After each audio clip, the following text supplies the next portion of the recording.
It's 5:30. Before I call the city council meeting to order, Brother Paul Roach is going to open us with a word of prayer, and he'll have flag salute.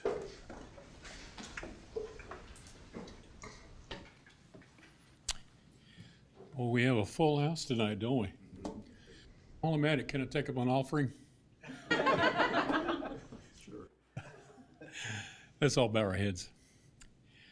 Heavenly Father, first of all, I just want to glorify you and thank you, Father, for the life that you've given us, for the sacrifice with your Son.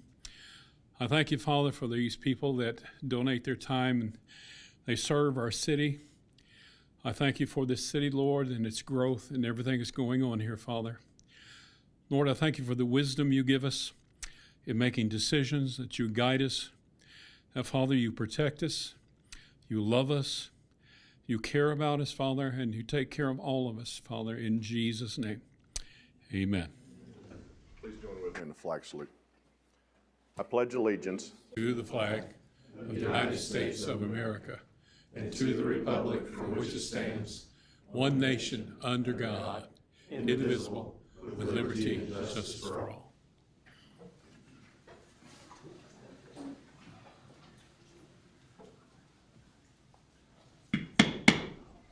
It's now 5:31, and I call the El Reno City Council meeting, the regular meeting Tuesday, November 11th, to order. Roll call starting with Councilwoman Nethery. Here. Councilman Jefferson. Here. Vice Mayor Black. Here. Councilman Schaefer. Here. Mayor Jensen. Here. This time we'll move to awards and proclamations.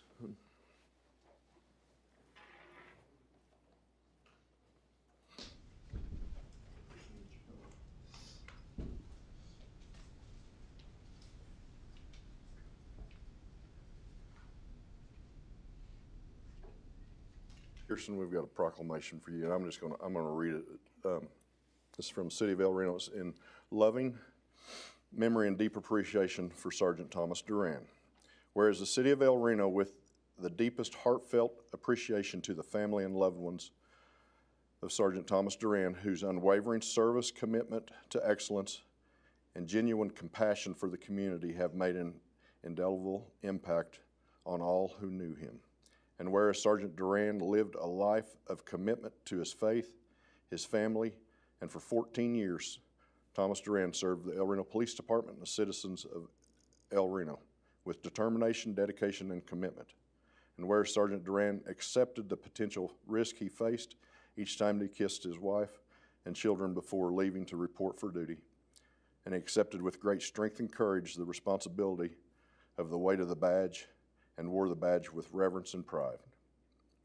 And whereas the El Reno Police Department has retired Sergeant Duran's badge number 651 and patrol unit number 1122 to permanently honor the memory of Sergeant Thomas Duran and the ultimate sacrifice he and his family has made for the service to the citizens of El Reno and the El Reno Police Department. Whereas Sergeant Thomas Duran, badge number 651, will be deeply missed, but his legacy will continue to inspire and guide us. Saved, not soft.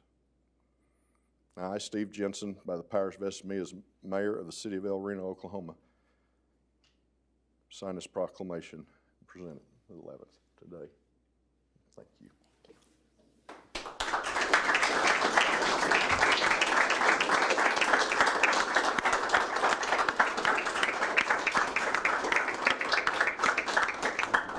Kirsten, Steve Carson from Senator Lankford's office is here. A lot of people praying for you. And James, the city, myself included, city leaders were kind enough to keep us updated on what was going on. Words can't express our sorrow. James wanted to send you a little note. I won't read it, it's personal. So God bless you. I'm so sorry. Wish you the best. Thank you.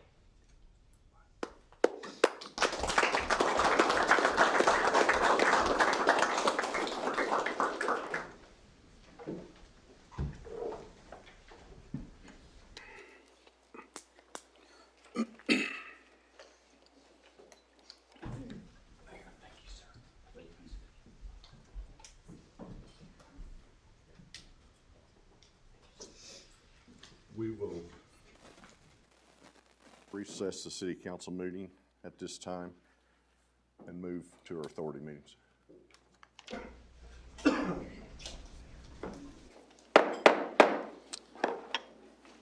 It is 5:35 on Tuesday, November 11th, 2025, and call the El Reno Air Park Authority regular meeting to order. Roll call vote starting with Trustee Black. Here. Vice Chairman Jensen. Here. Trustee Stapperfin. Here. Trustee Nethery. Here. Chairman Schaefer. Here. Consent agenda, the following items considered to be routine by the El Reno Air Park Authority will be enacted with one motion. Should discussion be desired, that item will be removed from the consent agenda and considered separately. Have two items. Move to approve items 1 and 2. Second. Motion made and seconded. Roll call vote starting with Trustee Black. Yes. Vice Chairman Jensen. Yes. Trustee Stapperfin. Yes. Trustee Nethery. Yes. Yes. Moves us to adjournment. Second. Motion made and seconded. All in favor? Aye.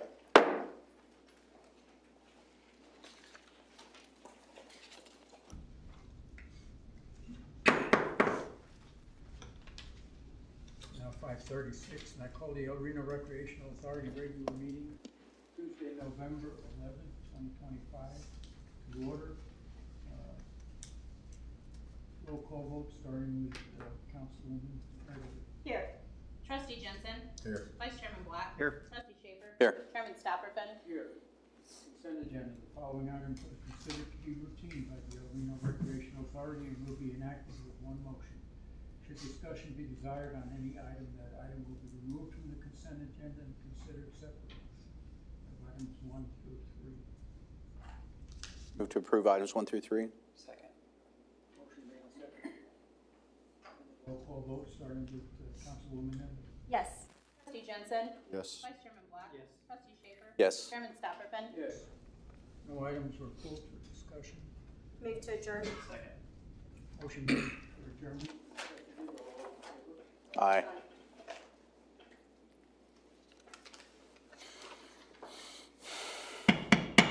It's now 5:37. I call the El Reno Municipal Authority regular meeting of Tuesday, November 11th to order. Roll call starting with Trustee Schaefer. Here. Vice Chairman Black. Here. Trustee Stapperfin. Here. Trustee Nethery. Here. Chairman Jensen. Here.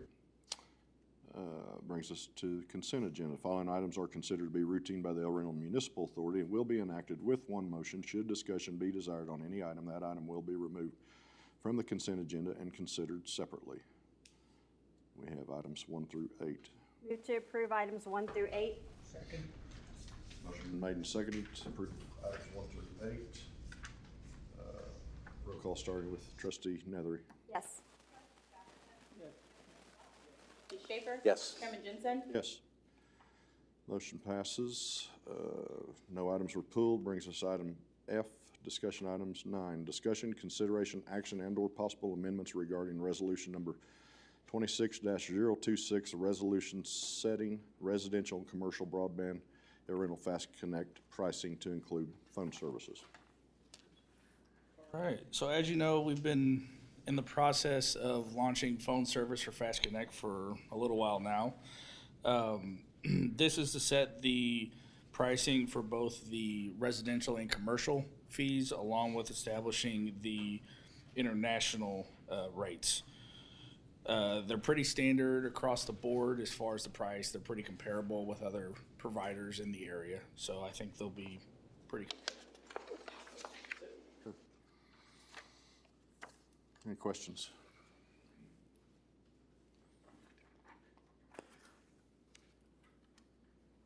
Move to approve resolution number 26-026. Second. Motion made and seconded to approve resolution 26026. Roll call starting with Trustee Nethery. Yes. Trustee Stapperfin. Yes. Vice Chairman Black. Yes. Trustee Schaefer. Yes. Chairman Jensen. Yes. Item 10, discussion, consideration, action, and/or possible amendments regarding the award of a Burris well field agricultural lease for approximately 165 acres, more or less. This is an agricultural lease in the Burris well field. We advertised for bids. We received 3 bids. The high bid for the ag lease is Chance Essinger at $18,315 annually. And this is a 5-year lease.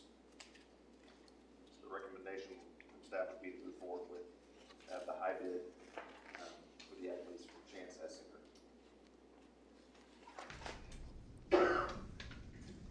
Questions?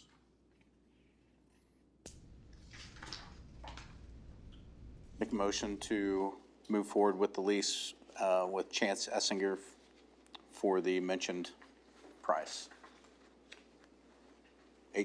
18,315 annually? Second. Motion made and seconded. Roll call starting with trustee Schaefer. Yes. Vice Chairman Black, Yes. Trustee Stopperfin, Yes. Trustee Nethery, Yes. Chairman Jensen, Abstain. Brings us to item G, adjournment. Adjourn. Second. Aye.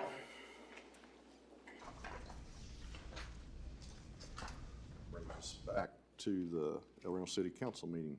We need a motion to reconvene. that's fine. Okay. Motion to reconvene the city council meeting. Second. Motion made and seconded. Roll call with trustee Nethery. Yes. Councilman Stopperfin, Yes. Vice Mayor Black, Yes. Councilman Schaefer. Yes. Mayor Jensen, Yes. Brings us to item E, consent agenda. Following items are considered to be routine by the El Reno City Council will be enacted with one motion. Should discussion be desired on any item, that item will be removed from consent agenda and considered separately. We have items 1 through 11. Move to approve items 1 through 11.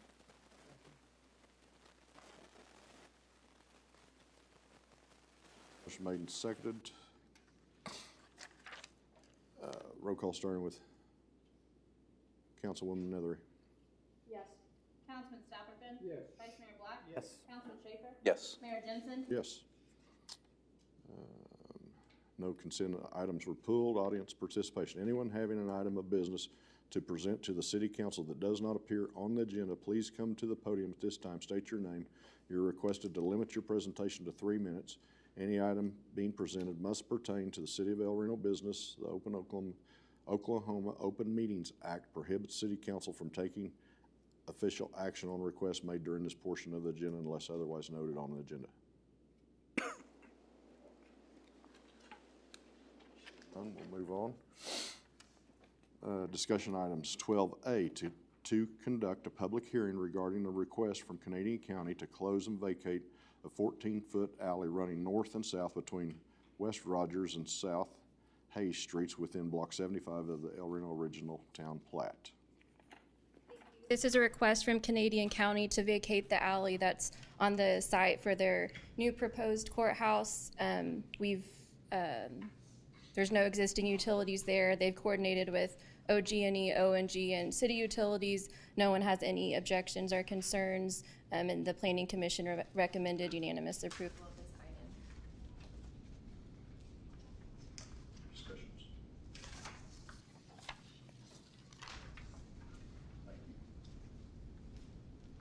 I now declare the public hearing closed. 12B, discussion, consideration, action, and/or possible amendments regarding ordinance 9390, ordinance at the request of Canadian County to close and vacate 14-foot alley running north and south between West Rogers Street and S Street within Block 75 of the El Reno Original Town Plat. Motion to approve ordinance number 9390. Second. Motion made and seconded. Roll call starting with Councilwoman Nethery. Yes. Councilman Stopperfin. Yes. Vice Mayor Black. Yes. Councilman Schaefer. Yes. Mayor Jensen, Yes. Brings us 13A, discussion, consideration, action, and/or possible amendments regarding an appeal by Vera Mae Williver regarding the findings by the Code Enforcement Hearing Officer for that a certain structure located at 715 North Rock Island is dilapidated, a public nuisance, and should be removed in accordance with 246-1C 31 of the City Code of Ordinances. Any discussion? So this came before the code enforcement hearing officer yesterday. Ms. Welliver came to discuss the difficulties she's having making the improvements that were required to bring the structure up to code. So she worked with the code enforcement officer, legal counsel to like to take the structure down herself. And so, from that, I don't know that there's any action that needs to take place on this item.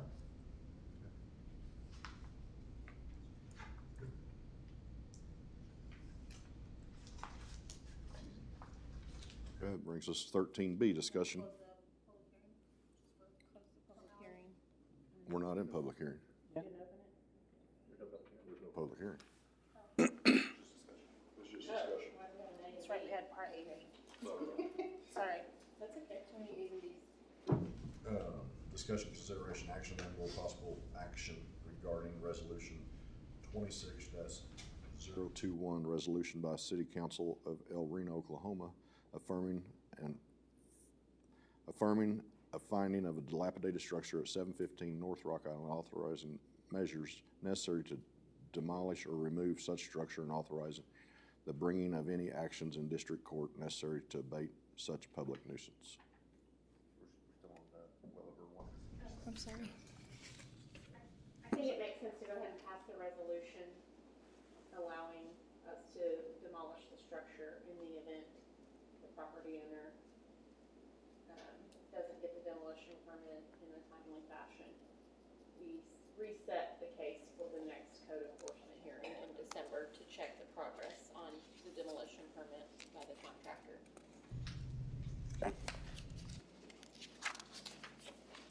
So the Resolution number 26-21. Second. Motion made, seconded. Roll call starting with Dr. Schaefer. Yes. Vice Mayor Black? Yes. Councilman Stapleton? Yes. Councilwoman Nethery? Yes. Yes. Item 14, discussion, consideration, action, and/or possible action regarding resolution number 26-022, resolution by the City Council of the City of El Reno, Oklahoma, affirming and finding of a dilapidated structure at 112 South Choctaw, authorizing the measures necessary to demolish or remove such structure and authorize the bringing any actions in district court necessary to abate such public nuisance. This property was condemned in June 24th of 2025. There were several issues inside and outside regarding life, health, safety, and the property owner appeared at the July, August, September, and October hearings. He was instructed to have compliance and a CO at each of those. Our last inspection that we went on was 11/5. And he still didn't pass that. On the third, fire and building went out, and there was no electricity to the building. The person on site said he didn't know they had to have electricity to have an inspection. So we went back 2 days later, and at that time, I think we have pictures on the screen, but it failed building, electrical, and plumbing, as well as several fire, life safety issues.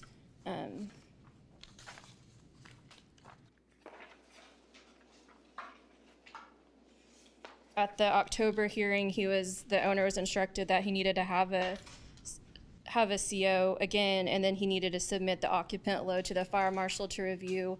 We gave him until the 17th of October, and the occupant load that he presented, once the fire marshal reviewed it and said fire suppression is required, he said that that was the wrong one, so we extended more time where an architect submitted us, the fire marshal, another one. That one was accepted, and it didn't require fire suppression. However, when we went back out on the 5th, it didn't pass the CO inspections. So he wasn't able to get one that day.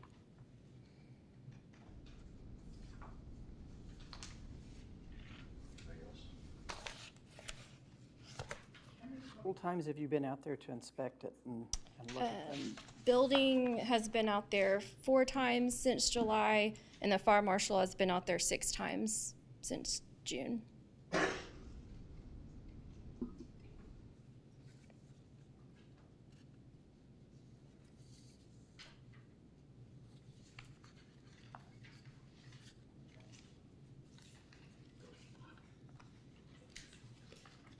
No. Yeah. Mr. Graham, would you like to, we're not in public hearing, and I don't have to allow this, but I am going to let you guys talk for the record. Good afternoon. My name is Stephen Wolf. I represent Ed Graham. He's the property owner at 112 South Choctaw. Mr. Graham asked that you don't affirm that the building is a dilapidated structure for a number of reasons. First of all, it's just not, it doesn't meet the definition of dilapidated structure. It is not a hazard to the safety or health of anybody in El Reno. As stated, there have been multiple inspections done at this property.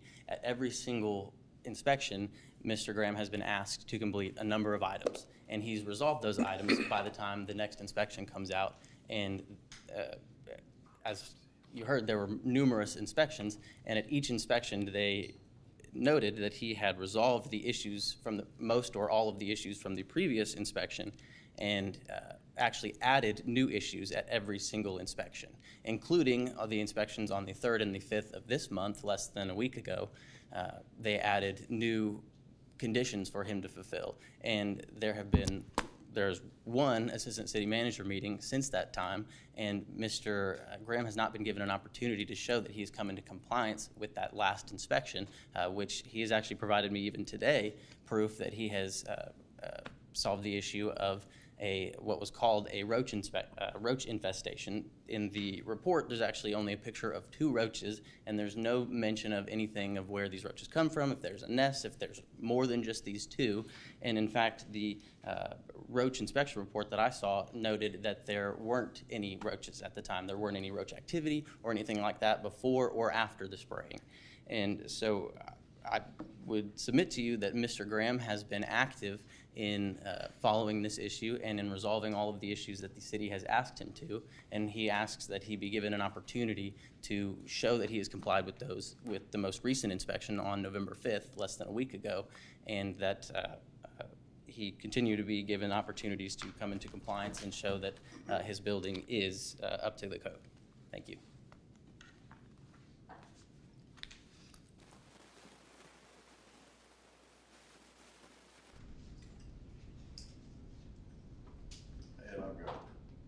I've got a question.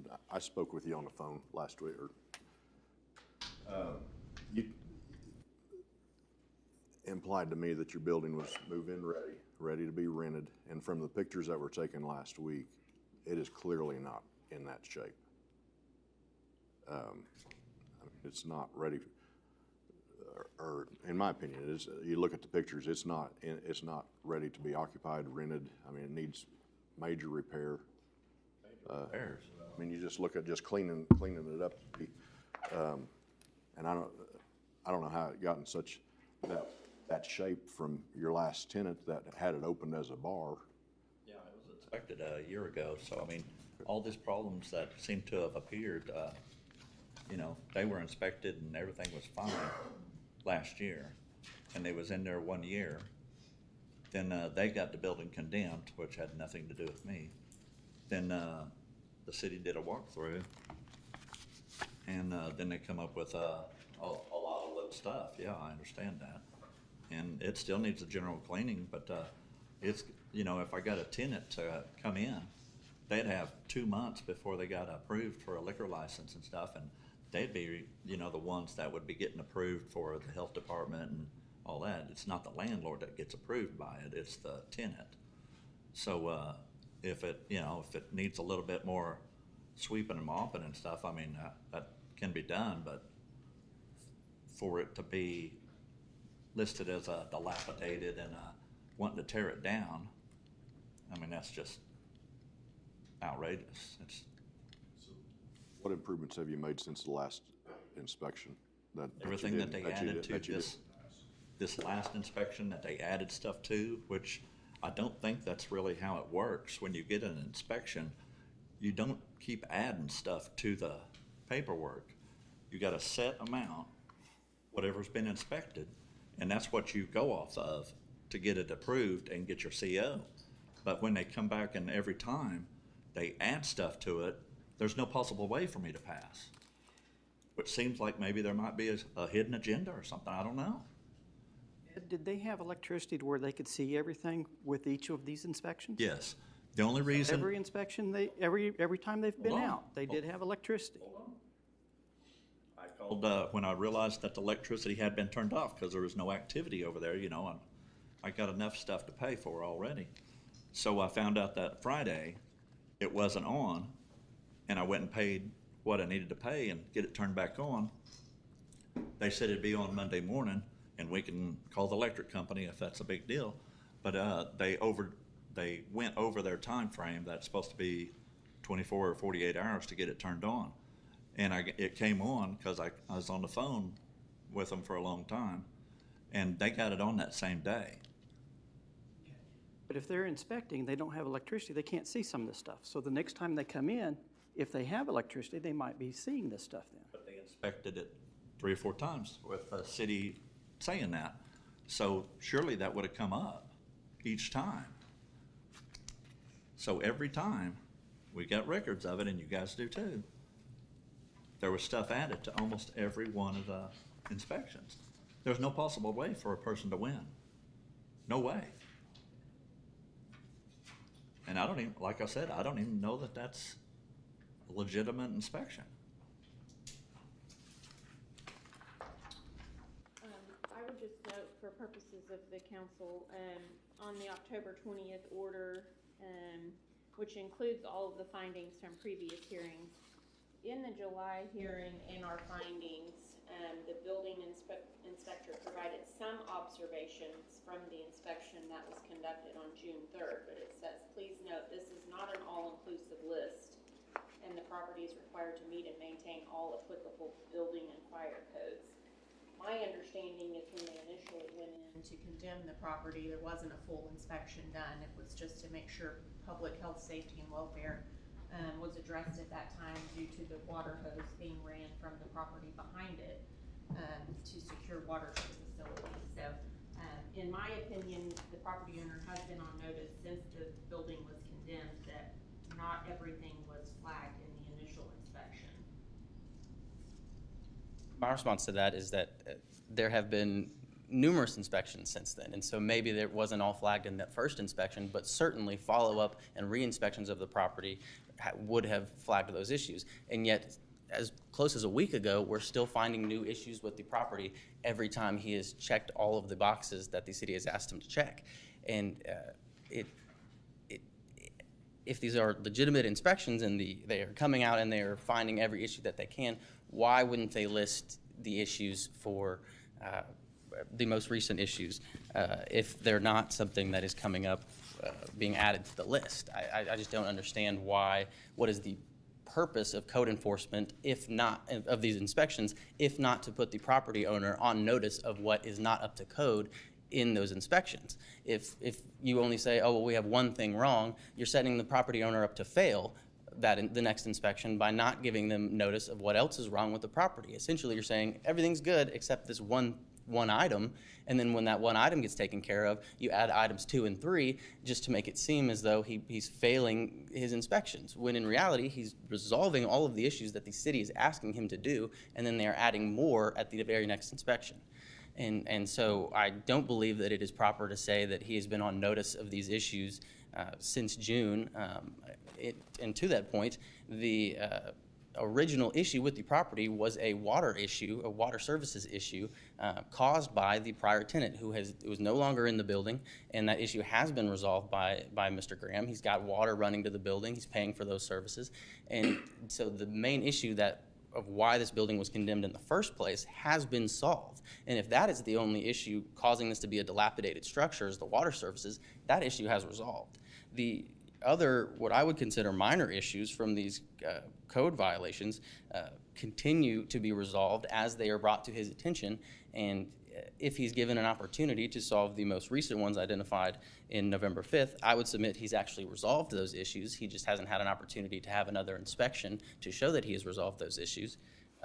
It'll show that he's in compliance with the code, and again, if another inspection shows that there's a new issue that's come up in the past 7 days, or 6 days, then he will address those issues as well. Mr. Graham has shown a tendency to comply with anything that anything that's been asked of him, and he's willing to do anything to get this building up to code enforcement. Let me stop you, because it's either one or the other.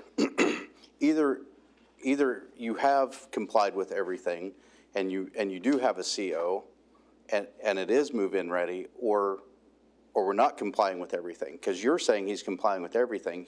Ed, you just said a minute ago that it's not my job to comply with everything. It's the next tenant's job. It's not the landlord's job. I believe that's what I said at all. Okay, well then clarify. Okay. I believe what he was saying earlier is, as far as like getting the liquor license and having it ready to go, I think he was referring to the tenant's responsibilities for getting those things. As far as bringing the property up to the administrative code and the things of those issues, that he is responsible for. So everything on this list is no longer valid. It's all fixed. All these things. Unless they add to it.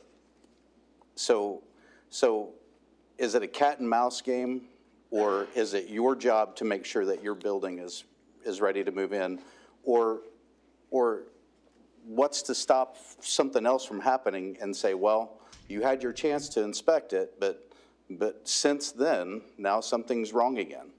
No, sorry, you missed it. You had your one chance to inspect it, right? Like either, I mean, that game goes both ways. If you can accuse the city of doing something nefarious, I suppose we could say the same thing.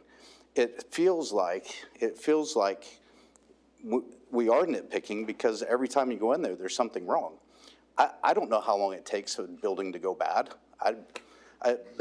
Roofs collapse, roofs go bad, there's leaks, there's problems with grease traps, there's problem with fans, there's problems with plumbing, we've got gas fixtures that are uncapped, we've got extension cords running throughout, we've got missing breakers, open breaker panels. Like, the safety hazard of burning a block in El Reno is pretty high, I would say. That's a big deal, let alone having a mold infestation in the middle of that block, or from leaking water and buckets on the ceiling and like what, it's just not one little thing. There's a bunch of things, and every time we have to go in there, we, the city, have to go in there and inspect, and then there's something new. That's not our fault that there's, like, well, my gosh, there's something else here. It's not something new, it's something that they're pointing out. Okay, but as the property owner, it's your responsibility to make sure that the property is occupiable, right? It's just the city's job to inspect it. It's not the city's job to come along and say, now fix that, now fix that, now fix that. It's your job, or a contractor, if you don't know the code and don't know the rules, then it's your job to hire somebody that does know the rules to get it to that point. It's not our job to come along and say, now you have to fix that. Now you have to fix this thing. Now you have to fix that. That costs the city money. Every time we've had 10 inspections. What? Actually, I pay for that. And I'll say to that is if the city makes it a requirement that he pass these inspections in order for him to say that he's up to code, it's a requirement that he have the inspection. It's not that he's saying, oh, keep coming out here, keep spending time and resources to come out here and inspect my building. It's a requirement that the city puts on. And when we do and there's something wrong, that's not our fault. It's not our fault. Correct. Mr. Graham is not accusing the city of coming in and making problems in his building. You had mentioned a mold infestation. I didn't see anything in that. If there's standing water, right? There's standing water that doesn't take, it's a pretty short connection to connect those two dots. In what report are you seeing standing water? There's buckets on the ceiling, right? There were buckets of water in the building at one point. I guess that's been resolved, right? When we were running water from a different property to your property. Okay, well, but as the owner, right? As the owner, it's your responsibility because now you want to have it occupied again. I'm just, right? All of these things add up. They all add up, and my advice would be hire a contractor that can connect all those dots for you, and don't waste your time and everybody else's. Just get it all done, and then we don't have to play this game of back and forth. Right? We don't want to do this, Ed, any more than you want to do it. It's not fun for anybody. It's not an advantageous expenditure of our time and resources to do this. So just my advice would be hire your contractor to make sure your building's ready to go. And then if it's not, it's his fault because he misled you. But as far as it goes for right now, whether it's either occupiable or it's not, and you can't get a CO, apparently, that's not my decision. That's whoever makes that decision. And so if if it's dilapidated, if it's not, if you can't occupy it, Don't make it dilapidated. somewhere in between, right? Or how many times are we going to have to do this before we say, you know what, that's enough? Ad infinitum, we just fix one thing a month and we just keep doing this? I mean, Mr. Wolf, I mean, it seems to be that the position is that the city didn't tell the property owner this was the problem, and then they came back and did, but that's not the property owner's fault. Is the property owner not responsible for knowing what the code is and what it takes to comply? love to clarify that. Mr. Graham is not saying that he's not responsible for this building. He's not saying that he's not responsible for some of the issues that are going on. What he's saying is if the city is requiring him to have these inspections and to pass these inspections, when they come out, they need to give him a list of what it's going to require for him to pass that inspection. And that's where I feel like you're saying it is the city's job to tell him what the code is and where he has missed, not his job to know.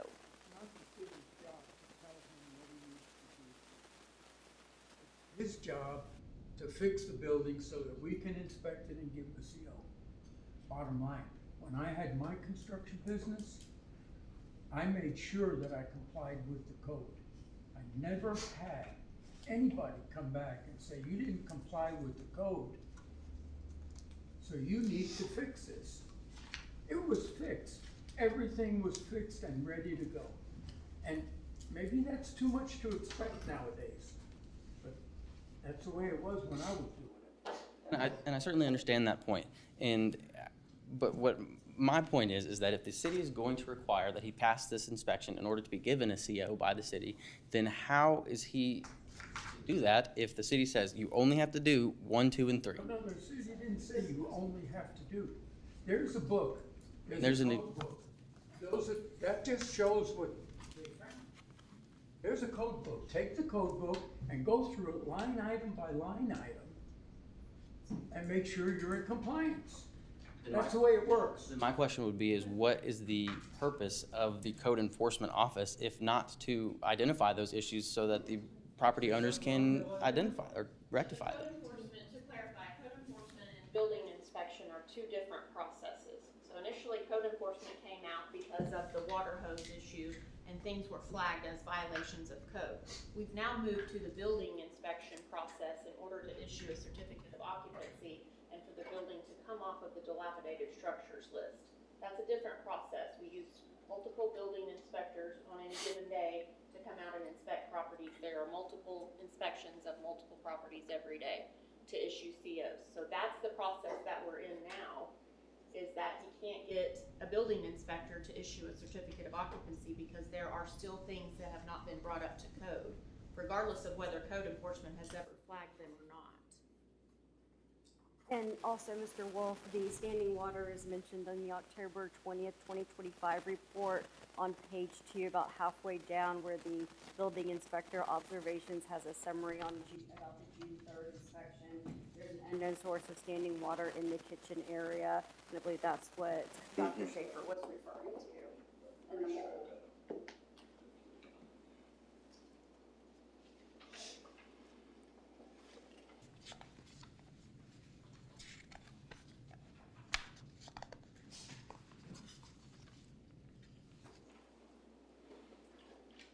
If I'm correct, looking at the very next report on November 5th, there is no inclusion for the standing water, which in my eyes would mean that if it's no longer there, then that means it has been an issue that's been resolved.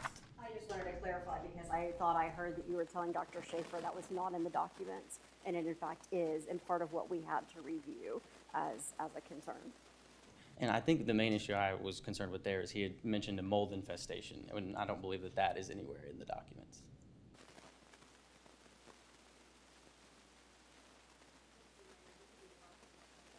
The reason this is on the agenda and not set as a public hearing is because we've been dealing with this property since June.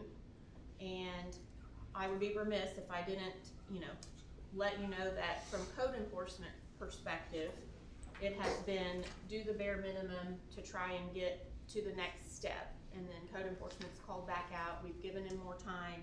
We've set internal deadlines through the code enforcement hearing process that have continued to not be met. He's worked with the fire marshal, those deadlines were not met, and so the staff simply has become frustrated with the process that they've had to go through to try and jump through as many hoops as they can and bend over backwards for this particular property. And it was a decision that we made internally to bring this before the council to approve demolition before we move forward with it as a staff. So that's why it's here without a public hearing. Mr. Graham didn't file an appeal. I put this on the agenda through the city manager's office. So. If I may respond to that, I believe I heard that it was an internal decision to submit this to the council.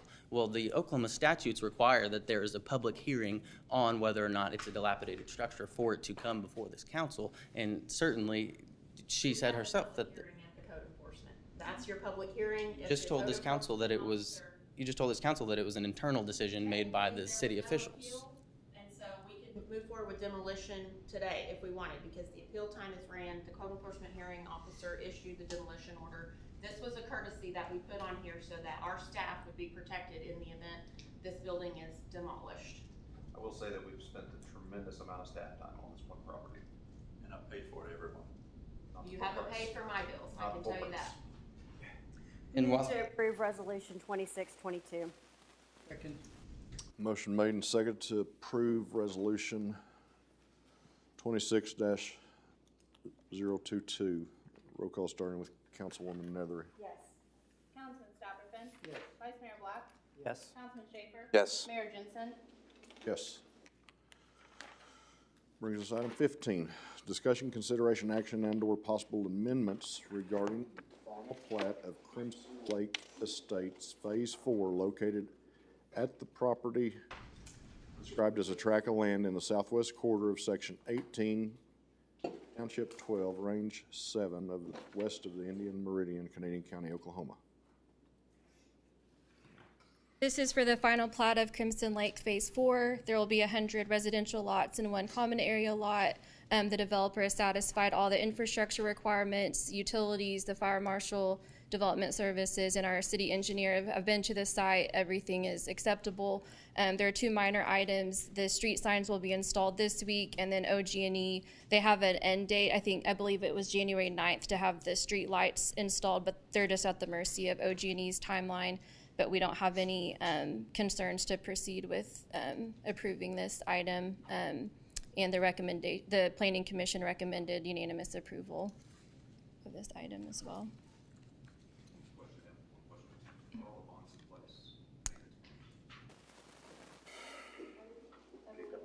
I'll check on that.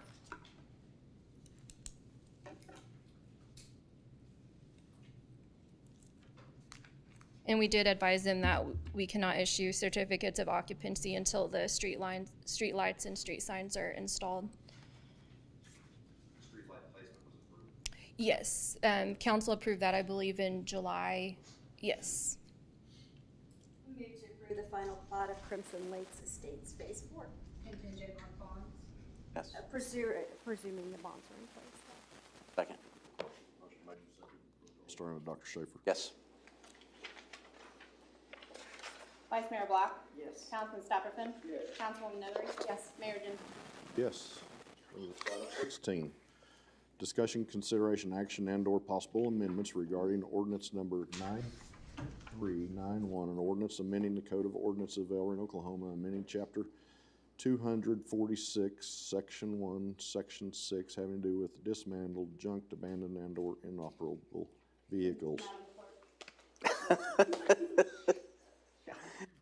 The air. They're freezing. It dropped from 71 to 67 since we started this meeting. Where the air hits, it is a little cold. I'm talking about item 16. But yes, let's do that. Amending and repealing conflicting sections, providing for severability, and declaring an emergency. And this ordinance updates our current ordinance regarding junked and abandoned vehicles, and it kind of broadens the definition to include trailers, boats, motorcycles, golf carts, RVs, and other similar equipment. It allows us to declare these items as a public nuisance, and we can, Jana may have to help me on this one to fully understand, but I think they can appeal, they can go to code hearing just like they would a normal case. the city can, for cost recovery, can add this to the person's utility bill if it's unpaid. It just makes it easier for us to enforce some of these items that don't really fall into a category right now. So we've had, oh, sorry, go ahead. Sorry, I was just gonna say this is modeled after Oklahoma City's. Yes, so we've had about a year and a half to kind of work through some of the issues in our new public nuisance ordinance. And so, junk vehicles, inoperable vehicles is one that we've sort of struggled with.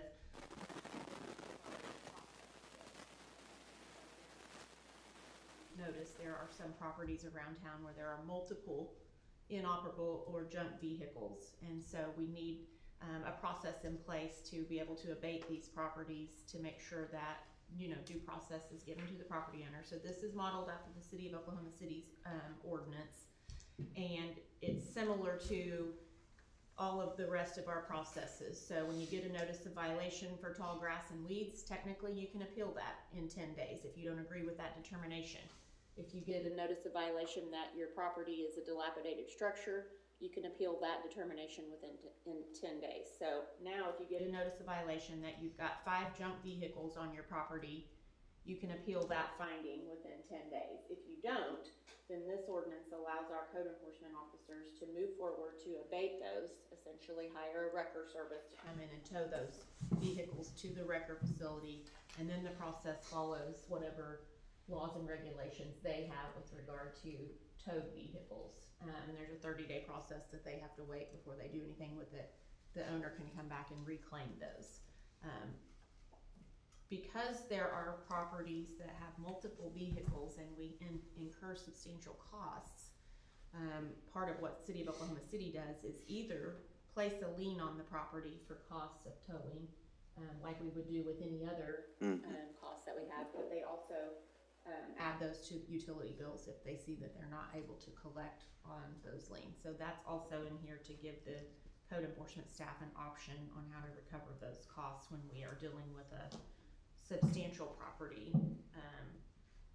And can it go to the tenant and the property owner with the new ordinance? This is gonna put your property owners on the hook, really, for those properties that are leased to tenants and they are not being cleaned up. The property owner is the one that's going to get the initial notice of violation and be responsible for getting it cleaned up. However they go about that's up to them, but it will end up as a lien on the property or on someone's utility bill if it's not taken care of. Does it matter what the zoning is for that property? I think A1 zoning, we have a little bit more hands-off approach under state statute.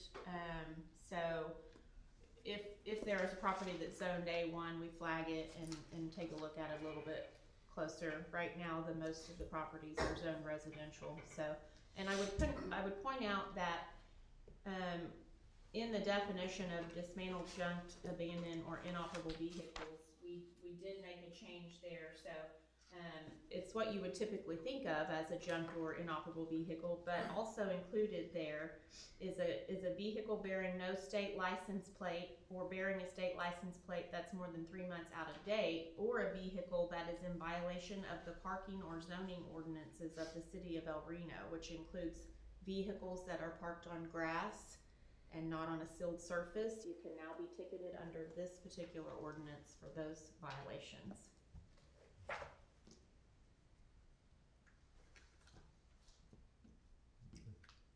I like it. Any questions? Move to approve ordinance number 93, 91. Second. Motion made, second to approve ordinance number 9391. Roll call starting with Councilwoman Nethery. Yes. Councilman Stapleton? Yes. Vice Mayor Black? Yes. Councilman Schaefer? Yes. Mayor Jensen? Yes, motion passes. Yeah. Move to declare ordinance 9391 an emergency. Roll call starting with Councilwoman Nethery. Yes. Stapleton? Yes. Vice Mayor Black? Yes. Councilman Schaefer? Yes. Mayor Jensen? Yes. Item 17, discussion, consideration, action, and/or possible amendments regarding ordinance number 9392, a special ordinance of the City of El Reno, Oklahoma, providing for the sale and transfer of lots 1 through 28, Block 2, Reed subdivision of Block 2, Morrison's fourth addition to the city of El Reno according to the recorded plat thereof and more particularly described herein, providing for terms and conditions thereof and as set forth in the city charter, sections 3 and 30, providing for 30 days waiting period, providing for effective date, declaring repealer, providing for separability. This is the ordinance approving the sale of the old Lincoln Elementary School, being sold to El Reno Public Schools for $330,000. Motion to approve ordinance number 9392. Second. Motion made and seconded. Roll call starting with Dr. Schaefer. Yes. Vice Mayor Black? Yes. Councilman Stopperfin? Yes. Councilwoman Miller? Yes. Mayor Jensen? Yes. Motion passes. Item 18, discussion, consideration, action, and/or possible amendments regarding resolution number 26-027, a resolution for 19750 CDBG 23, authorizing the mayor and city manager of the city of El Reno to approve and sign contract and invoices related to the construction of the CDBG water line replacement project to expedite the process of CDBG fund drawdown, with the understanding that said invoices will not be paid until the council approves invoicing in a formal meeting. So this is the resolution for our CDBG project for water line replacement on Keith and Woodson. On Keith, it runs from Sunset to Hayes, and then on Woodson, it runs from Mahan to Keith. So it's a tremendous upgrade in that area to replace those water lines. It's good. Chris, I've got a question for you guys. As we were talking earlier, this replaces and completes the replacement of a lot of those water lines in the kind of north of Sunset, north of Sonic, south of Foreman. Yes, we did the line down Foreman and ran from Foreman Keith to Hayes. That took care of that section there. This will finish the section we started probably 10 years ago. It'll finish that whole area back there. And some of these lines are the lines that are like about 100 years old. They're old. Yep, they're old. This funding through the CDBG program is for $195,714.29. It's a 50-50 matching grant program that we've utilized a lot over the years. So it's been a good program. It has. Sounds like infrastructure upgrade. Motion to approve resolution number 26-027. Motion made and seconded. Roll call starting with Dr. Schaefer. Yes. Vice Mayor Black? Yes. Councilman Stopperfin? Yes. Councilwoman Miller? Yes. Mayor Jensen? Yes. Brings us to reports. Well, as everybody knows, it's been a tough month with the loss of Sergeant Duran. I just ask people to continue to pray for his wife, his kids, his family, and also for all of our city staff, police department, fire, our first responders, and just keep them in their prayers. They're all putting their lives on the line every time they go to work, put on their uniform, and we always assume that they're going to come home, but in this case, Sergeant Duran did not, and he was the first officer killed in the line of duty since 1890 here in El Reno. But just continue to lift Kirsten and their kids up, because it's a tremendous loss. And I just thank everyone for all the outpouring of support through the whole process, and just showing up at the honor walk and his funeral, and just all other law enforcement agencies. I mean, last Monday's funeral for Sergeant Duran was just,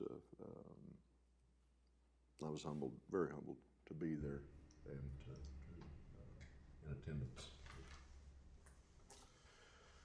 With that, I've been very humbled and honored to serve as mayor the last 3 years, and as you all know, I'm up for election next week from tonight. We've accomplished a tremendous amount last 3 years: miles of water lines, sidewalk improvements, street overlays, 16 new businesses to town. Several of those are new restaurants that are here, drainage projects, major improvements at the airport, but our work's not finished. There's a lot to do, and I pledge I'll give it my best if reelected, and I humbly ask for your vote. Thank you. It's been an honor to serve. That's all I have. I want to, because today's Veterans Day, and I have a daughter that's a veteran, a son-in-law that's a veteran. I'm a proud Air Force veteran, and I want to shout out to the vets, and hope it's been a good day for all of you that have served. And we had a great parade and program here a couple days ago. This community continues to show up and honor those deserving of such things. And so just for the Chamber of Commerce, and Karen, I know she's not here, but a big thank you to them for hosting that. 15 years now, 14 years they've done that, so pretty tremendous thing. I don't have anything else. I also am up for re-election. Probably saw a few signs laying around town somewhere. I've served for 4 years. There's only one reason I serve. That's because I love El Reno. I'm with the mayor. I think we've got more work to do. And I appreciate the opportunity to have done what we have done, and also to have the opportunity to be reelected. So I, like you, vote for Pete. Christmas parade, December 6th, 5 o'clock downtown. Registration is open online, or be there to watch. You have a Santa? I have multiple Santa hats. Pete, you just let me know what style you're looking for. I got you covered. I want to echo the same sentiment the mayor did regarding Sergeant Duran, and just thank you to the outpouring of support that we received from the community. A lot of other departments, tons of departments and other organizations, other cities reached out with their support and condolences, so I just want to thank everybody for that. In other news, we have our very own city attorney is now the president of the Oklahoma Bar Association. So I want to congratulate her. That's tremendous accomplishment, and we're very lucky to have her as our municipal attorney. We also, the filling station, this was last week, won an award through the Oklahoma chapter of the American Planning Association as won the Great Public Space Award of 2025. So wow. It's award number 2 for the filling station. So very proud of that too. Thank you. Tim? All right. All 3 tax numbers came in technically flat compared to our budgeted goals. However, with all 3, they're also above what we brought in for the month of November last year. So even though it's flat, November is typically one of our lower months. So a little bit of a mixed bag over there, but overall, I think it's positive. For sales tax, we brought in $1,073,239.17. This is 15% above what we brought in the same month last year. Again, we had a pretty good dip last year. On use tax, we brought in $214,918.34. And this represents about 8% increase over the same month we had last year.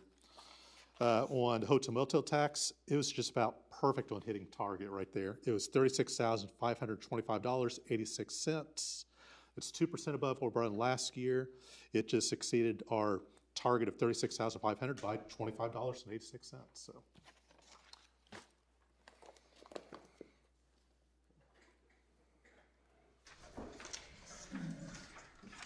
On broadband, we're up to 652 customers.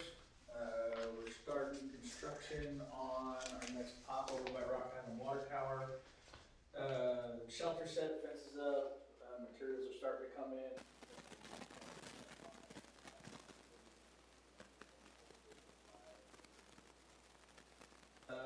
Google reviews, we're doing real good. Most customers rate us at 5 stars. I had one customer that left us 3-star because we weren't in his area, so that knocked me down. I'm a little salty. And it is a reminder, we do have a referral program, so if you refer a customer, Chris, you can get $40 and so can they. So tell your neighbor to sign up. I got you. Thank you. Executive session. Move to adjourn into executive session. Second. Motion made and seconded. Roll call starting with Councilwoman Nether. Yes. Councilman Stapleton? Yes. Vice Mayor Black? Yes. Councilman Schaefer? Yes. Mayor Jensen? Yes.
Snuggle.